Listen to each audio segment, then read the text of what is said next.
వాళ్ళు ఏ రకంగా ఆలోచన చేయకుండా 1:50కే నిలబడి దాన్నే కంటిన్యూ చేస్తున్నారు తప్ప 1:100కు పెంచడంలో వీళ్ళకు వచ్చినటువంటి నష్టం ఏందో తెలియట్లేదు. మరి వీళ్ళు తెలంగాణ ఒకవేళ నోటిఫికేషన్లో 1:50 వేసిరు కదా, 100 ఎట్లా పెంచుతామని చెప్పేసి మనకు తప్పుడు సమాచారం ఇస్తా ఉన్నారు. టీఎస్పీఎస్సీ గైడ్లైన్స్లో ఖచ్చితంగా చెప్పింది ఏంటంటే 1:50 అయినా పిలుచుకోవచ్చు, అధికారులకు 1:100 అయినా ఎంతమందిని మెయిన్స్కు పిలుచుకోవడానికి ఎంతమందిని పిలుచుకునేటువంటి అవకాశం టీఎస్పీఎస్సీ అధికారులకు ఉంటుంది అనేటువంటి నిబంధన ఇవాళ టీఎస్పీఎస్సీ గైడ్లైన్స్లో ఉంది.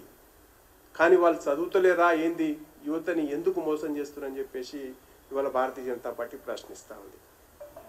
తర్వాత గ్రూప్ 2 నోటిఫికేషన్లో అదనంగా పోస్టులు పెంచుతామన్నారు. 783 పోస్టులకు నోటిఫికేషన్ ఇస్తే మేము అధికారంలో వస్తే వాటిని 2000 చేస్తామని చెప్పేసి, కానీ ఇప్పటి వరకు ఒక్క పోస్టును కూడా పెంచేటువంటి ప్రయత్నం చేయలేదు.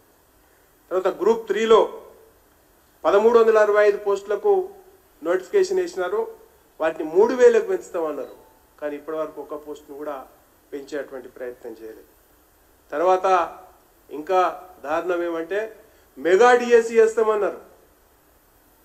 మెగా డిఎస్సి వేస్తామని చెప్పేసి అవాలా ఉన్నటువంటి బీఆర్ఎస్ పార్టీ 5000 నుంచి 6000 వరకు పోస్టులు మేము వేస్తామని డిఎస్సి నోటిఫికేషన్ వేస్తే వీళ్ళు వచ్చిన తర్వాత మెగా డిఎస్సి వేస్తామన్నారు, కానీ 11,000 వరకే దాన్ని స్థిరీకరించి 11,000కే నోటిఫికేషన్ వేసారు.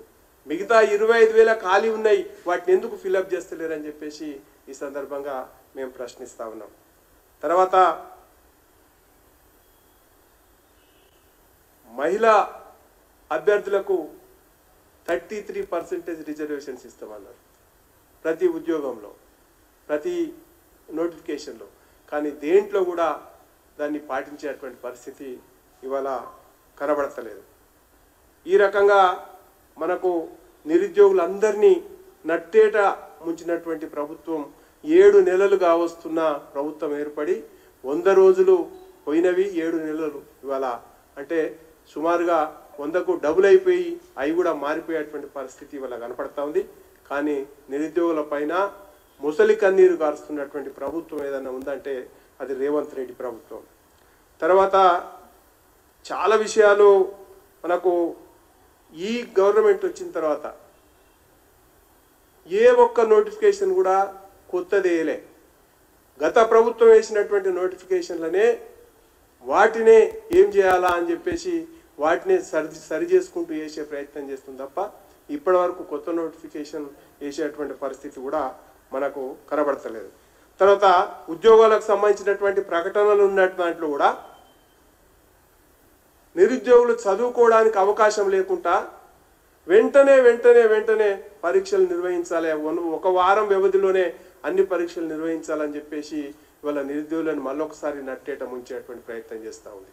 ఎందుకోసం అంటే గ్రూప్ 1 రాసిన వాళ్ళు సుమారుగా 6 లక్షల మంది ఉన్నారు. వాళ్ళు గ్రూప్ 2 కూడా రాస్తారు, వాళ్ళు గ్రూప్ 3 కూడా రాస్తారు. అదే రకంగా డిఎస్సి రాసేటువంటి అభ్యర్థులు ఎవరైతే ఉన్నారో లక్షలాదిగా ఉన్నారు. వాళ్ళు గ్రూప్ 1 రాస్తారు, గ్రూప్ 2 రాస్తారు, గ్రూప్ 3 రాస్తారు, గ్రూప్ 4 రాస్తారు. ఏ ఒకదానికి సంబంధం లేకుండా ఇష్టానుసారంగా ఇవాళ 40 లక్షల మంది నిరుద్యోగులని మోసం చేసేటువంటి ప్రయత్నం ఇవాళ రేవంత్ రెడ్డి సర్కారు చేస్తున్నటువంటి విషయాన్ని మనం గుర్తించాలి. తర్వాత నెట్ అంటే సెట్ టీచర్లకు సంబంధించి అన్నిటి కూడా నెట్ లేకపోతే సెట్ అనేది ప్రాతిపదిక అవుతుంది. కానీ వాళ్ళ సెట్ రాసినటువంటి వాళ్ళకు డిఎస్సికి 1 వారం టైం లేకుండా వాళ్ళ ఎగ్జామ్స్ నిర్వహిస్తుండడం అంటే ఇవంతా కూడా నిరుద్యోగులని ఈ ప్రభుత్వం కాంగ్రెస్ పార్టీ ప్రభుత్వం ఇవాళ గందరగోళంలో ముంచి నట్టేట ముంచేటువంటి ప్రయత్నం చేస్తూ ఉంది. అయితే దీంట్లో ఒకటి మీకు టెక్నికల్గా కూడా ఒక విషయం ఇవాళ ఒక జడ్జిమెంట్ కూడా మీకు చెప్పేటువంటి ప్రయత్నం చేస్తాను. జూన్ వాళ్ళు ఇచ్చినటువంటి calendar June 24 హెచ్డబ్ల్యూఓ exam, June 30 DAO exam, July 7 CTET exam, July 17 to 31 DSC, August 7 and 8 group 2, September 20 UPSC mains, October 21 group 1 mains, November 17th and 18th group 3. అంటే ఇవన్నీ ఏంటంటే 1 month టైంలో ఇవన్నీ నిర్వహించాలని చెప్పేసి ఇవాళ కక్కుర్తిగా వాటిని పెంచకుండా, పాత నోటిఫికేషన్లను సరి చేయకుండా ఇష్టానుసారంగా ఇవాళ నిరుద్యోగులని మోసం చేస్తూ ఉన్నారు.